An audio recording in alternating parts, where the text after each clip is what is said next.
చంద్రబాబు నాయుడు మాట్లాడుతున్నారు ప్రత్యక్షంగా చూద్దాం.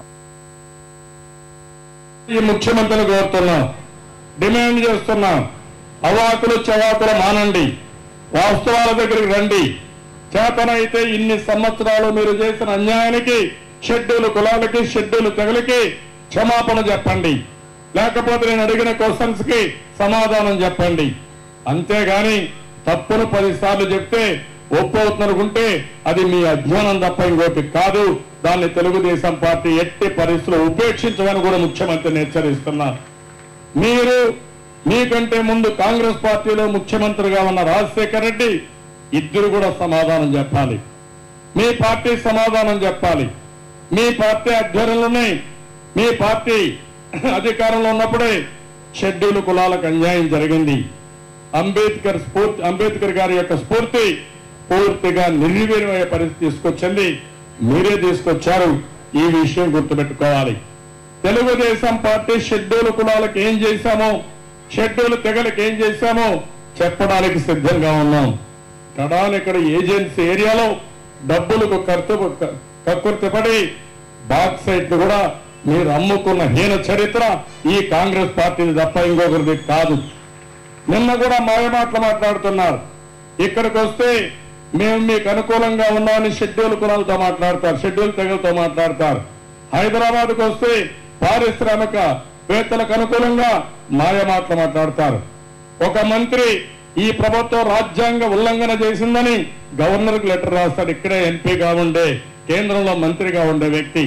రాజ్యాంగ ఉల్లంఘన జరిగితే ఈ ముఖ్యమంత్రి, ఇంత మునుపున్న ముఖ్యమంత్రి కొనసాగడానికి ఒక్క నిమిషమైన అర్హత ఉందని నేను అడుగుతున్నా. గిరిజనులకు పొట్టన కొడితే అది నేరం అవుతుంది. ఈ రోజు మనం అంబేద్కర్ గారు రాసిన రాజ్యాంగాన్ని ఆయన ఏ ఉద్దేశంతో రాశారో ఆ స్ఫూర్తితో అమలు చేయాల్సిన అవసరం ఉంది. దీనికి సమాధానం చెప్పమని అడుగుతున్నా. ఇక్కడ గిరిజనుల కాపురం ఉండేది అడవుల్లో ఉంటారు. వాతావరణం దెబ్బతినే పరిస్థితి, వాళ్ళు మంచినీళ్లు తాగలేని పరిస్థితి, ఆ ప్రాంతాల్లో ఉండలేని పరిస్థితి వస్తే అక్కడేదో 100 మంది కార్యకర్తలు పెట్టుకొని వాళ్ళకేదో డబ్బులు ఇచ్చి ఏదో ఒక విధంగా మేనేజ్ చేసుకుంటూ వీళ్ళ తప్పును కొనసాగించాలనుకుంటున్నారు. అందుకే నేను వీళ్ళని హెచ్చరిస్తున్నా. ఈ రోజు ఒక పవిత్రమైన రోజు.